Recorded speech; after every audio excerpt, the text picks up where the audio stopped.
Actually, kanina sabi ko, oh my gosh, nahihid ako kasi hindi ako sobrang kabado ako tuwing may mga questions and interviews, pero now na natapos na siya, so nawalan ako ng hininga.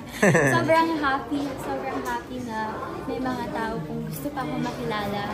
And now that palapit na din ng palapit po yung debut ko, sobrang excited na po akong makita yung mga in-invite ko po. I personally invited everyone.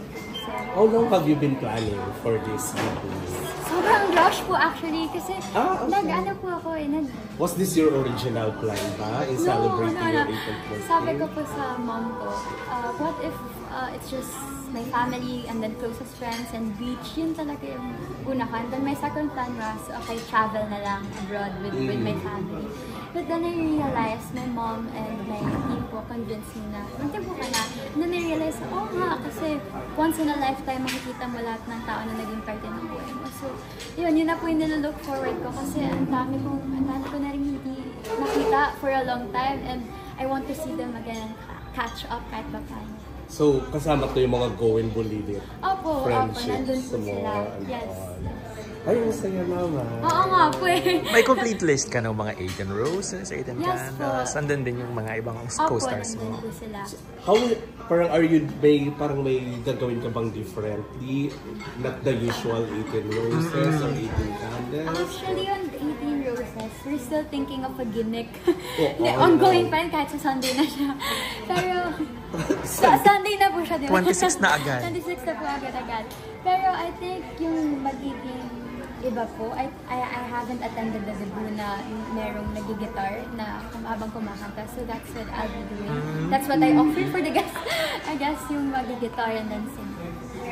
And if I recall it correctly, the last time na si Sparkle nagpapa-press con ng nag-18 kay Sofia Pablo. And prior to that, kay Gio Yanuan. So, mukhang ganon. Ang trajectory ng career. Mukhang ka na doon for stardom ng Sparkle. Are you ready for that stardom? Always ready naman po. And always willing to learn more and grow naman po. And hopefully, sana po, ganun din yung path.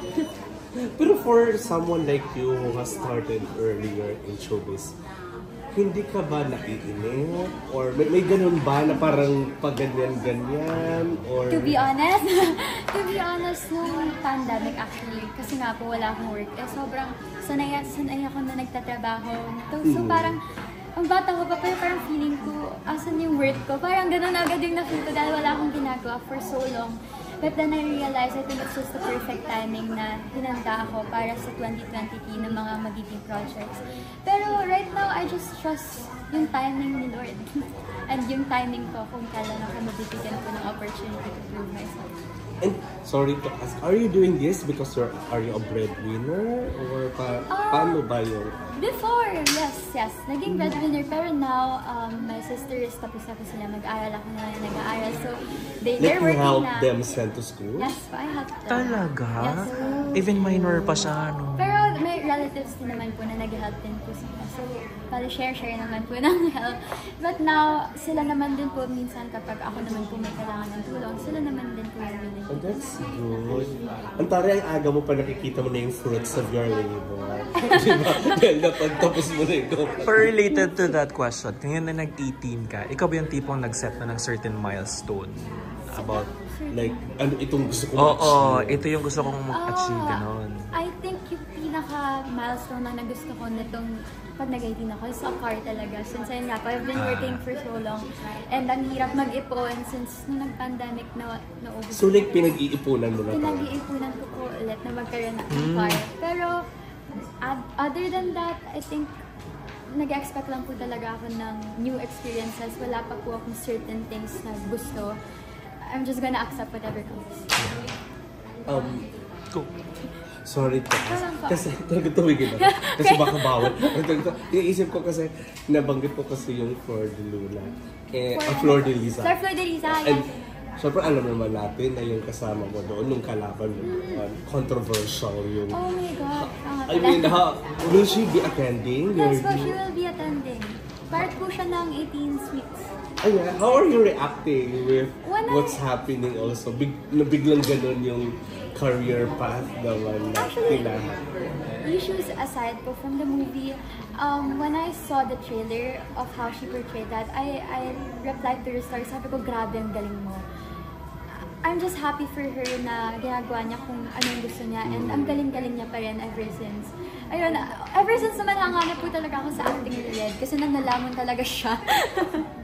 Pero, ikaw, do you look forward also working with her again? Yes, opo. Actually, sana mabigyan po ulit ako ng chance na ako naman yung kontra. Okay, kontrabida. Mababawi Parang lang gusto ako. mong gumante Charot lang. Also, ibig sabihin, at least kayo yung tipo ng, kasi normally pag mga batang magkalaban sa series, they don't end up as friends when they grow up. Okay. Diba? I don't know. Life lang niya yun. Like yung sa iba, Pero but usually, at least, yeah, oh, ganun. at least sa inyo, tuloy-tuloy pa rin pala yung naging friendship. Siya parang tuloy-tuloy. Hindi rin siya nawala. Parang it's just, we're good. We're good friends. Wala naman pong bad blood na nangyari sa amin. So, Okay. I think anytime lang na may ganap, mag-reply lang sa isa't isa or mag-message. We've been planning nga po to see each other pero laging hindi na natutuloy, hindi na napagpag-usapan. Para recreate yung andito, naka-pink. Which is sabi ko, mag-pink siya sa debut ko para magawa namin ulit. Ah, nice. How about yung with Marco? Napag-uusap, Marco is turning 18 also? Yes, magde-debut na rin po siya. Pero pag ganyan, balik, kasi ikaw, nag-start ka ng bata, na-witness mo yung mga love teams and all. And then ikaw, ano yung parang ini-envision mo na sana maging tahakin ninyo together as a love team? Right now, together as a love team, I just really wish na magkaroon po kami ng project together na kami po yung lead para ma-showcase po namin yung acting skills po namin pareho and yung chemistry po namin. And of course for the fans, because I've been seeing the comments na sana magkaroon na sila ng show kasi they want to see us together. And hopefully, ako po, for me, gusto ko po mangyari is magkaroon ng maraming movies with Marco. Nape-pressure ka ba na gusto ng mga fans na syempre maging kayo talaga together? Napapressure ba ako? Pero parang hindi naman. Parang sakto lang. Kasi kami naman po ni Marco, aware naman po kami sa mga nangyari, sa mga sinasabi po ng fans. Pero sa amin, it's all good. Kasi super comfortable naman na po kami sa isa't isa. And ayun nga po, we're really good friends. We're super close. So even your friendship, hindi na-apektuhan Ay, na... hindi po. Kailangan ba maging tayo talaga? hindi naman po. We're just G. Let's go. Do this lang. Pero baka natanong na earlier, I'll just ask again. Pag 18, ready ka na ba magka-boyfriend? Hindi pa. Hindi pa po. Parang ang dami pa po kasing responsibilities po na kailangan unahin. Gaya ng school po and work. Ang hirap na po nilang pagsabayin together. Walang nagpapakute? Wala naman po. Siguro parang message lang. Pero wala naman. DM lang? DM lang. Pero wala naman since hindi rin po ako... Super entertaining. Oo, hindi rin. Tsaka di rin po ako pinapayagan. Both choice naman din po namin ni Mom. So are you that vocal also to your parents when it comes to this kind of thing? Yes po, syempre, of course. Best friend ko po yan si Mami. Tsaka yung mga sisters ko po. So I tell them things. Pero hindi naman siya mahigpit. Mahigpit po. Sir, mom ko po, super strict po niyan. Kaya nga po sabi ko nga po kanina, na sana payagan na ako na mag-go, kahit go lang alone, by myself, kasi gusto ko minsan magpag-isaya, like magala. Gusto mag-morning jog sa So palagi mo siyang kasama? Yes po, lagi ko siyang kasama kapag ganun. Even lang with siya sa... like barkada? Yes! Kapag I hang out with my barkada, everyone kasi is from the showbiz industry. So, lahat sila, may kasamang mami, nag-iiba lang sila ng place. Then we So, magbabarkada na rin yung mga magbabarkada dito. Sila po talaga yung gusto hang out in here. Pero tama yan kasi the likes of yung mga pinaka-famous naman ngayon na celebrities, talagang dikit na dikit. Yes. Si Mother, di ba? Catherine and Tony Gonzaga, Sarah Before, G. yeah. I mean, nagganyan na nung, syempre, pag nag-asawa Pero when they were na, growing up, nung pag-blossom ng career, nandiyan talaga yung mom. Mas tama yan. Siguro din po, kaya rin po siya masasabi po kasi nababanggit nila ate. Hindi naman daw po ganun kasi si mommy sa kanila before. Pero they're also telling me na kasi iba naman po yung sa akin since ako yung pinakabunso and Tsaka iba yung world mo. Nasa showbiz industry, so Yung iniingatan world. po talaga. Pero ikaw ba, how are you parang nagkaroon ba ng times na parang nahirapan ka sa showbiz world itself? Yes!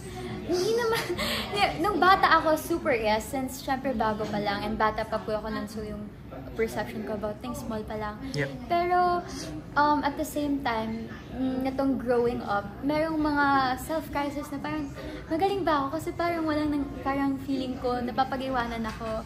Pero, ayun naman, eventually, natutunan ko rin kung paano bumalik ko and to focus on self-improvement rather than sulking na hindi ko magagawa ito, walang nagkikilala. Paano? Kasi di ba parang for someone young, you're adjusting those kind of issues na parang yung self-doubt.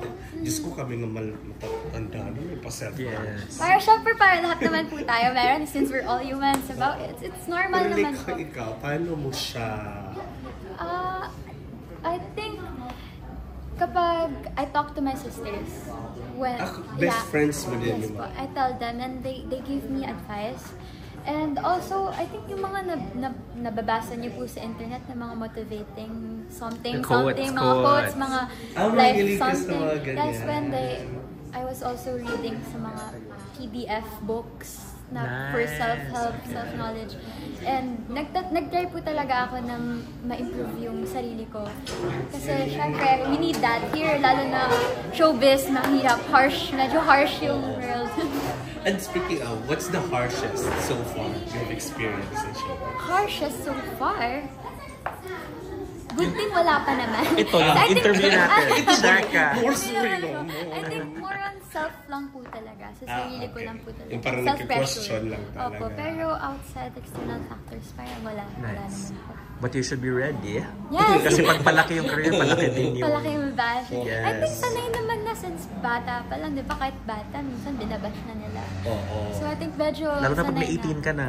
Okay. Pero ready naman po. I mean, hindi ko naman po din sila dinadamdam na. Since parang walang point na i-apply mo siya sa sarili mo. Nasasaktan ka lang. So, dun ka na lang sa mga taong nagsusupport. Ready na siya. Good comments. Yeah. And last yun na lang, kasi di ba magkakaroon na ng season 2 in Maka. What can we look forward to? Parang more sing.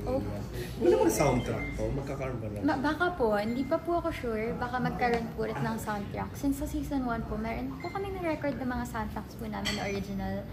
Tapos, sa season 2, meron pong new characters. So, it's Josh Ford, Sean Visagas, Presi Sabio, Elijah Alejo. Sila po yung mga new characters na mga kasama po namin sa season 2. And we have a new director din po, Direct Fasco Mortiz, which is naka-work ko na po siya sa Bulilit. Opo, yes po. Opo, so nung nag-meeting ka, Ano pala si Direct Fasco? Mga barkada movies din. Opo, actually. Pero natagal na din po siya dito. Alam ko, bubblegum po siya. Opo.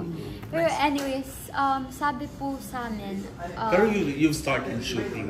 No, tomorrow po. Tomorrow. Okay. Tomorrow po yung first day. Magsushoot ka bukas? May debut ka sa Sunday? Po. Thursday pa naman po. Thursday pa lang naman po. Sunday pa naman. Hindi, nagpa-prepare ka pa for Sunday. Kaya naman po. Ayun po, yung gagawin po nilang more on teen drama. Kasi if na-watch niyo po yung season 1, medyo heavy po siya since pinakita po yung mga personal life namin isa-isa. So now daw po, mas magiging light and mas magiging teen show-oriented po talaga. Okay. At least, kasi nakakamiss din yung mga time namin, TGIS, Gimmick Day. Siguro po build up lang. Hindi ko alam, click na ako eh. Ay, click ka na! Yeah! Starstruck na. Tabing ilog ka pa. Tabing Sorry naman. Pero continue pa rin yung sa inyo ni Marco sa Maka. Yes po. Actually, masusurprise po kayo kung ano po yung mga mangyari since nga po may bagong papasok na character. So, alam niyo na po yun. May mga triangle na magaganap. Love triangle. May pakis na sa cheeks. Sa Black Rider! Sa Black Rider, meron po. Actually, sa Black Hanggang Rider. cheeks lang. Hanggang cheeks lang po. Black po tayo. Hanggang cheeks lang. Sa Monday next week, 18 na sa pwede na. Hindi po, on 13, July 13 po talaga birthday. So 18 ka na. Ako, 18 na po. Hindi lang po lahat. Belated in advance. Thank you po. Happy birthday ulit.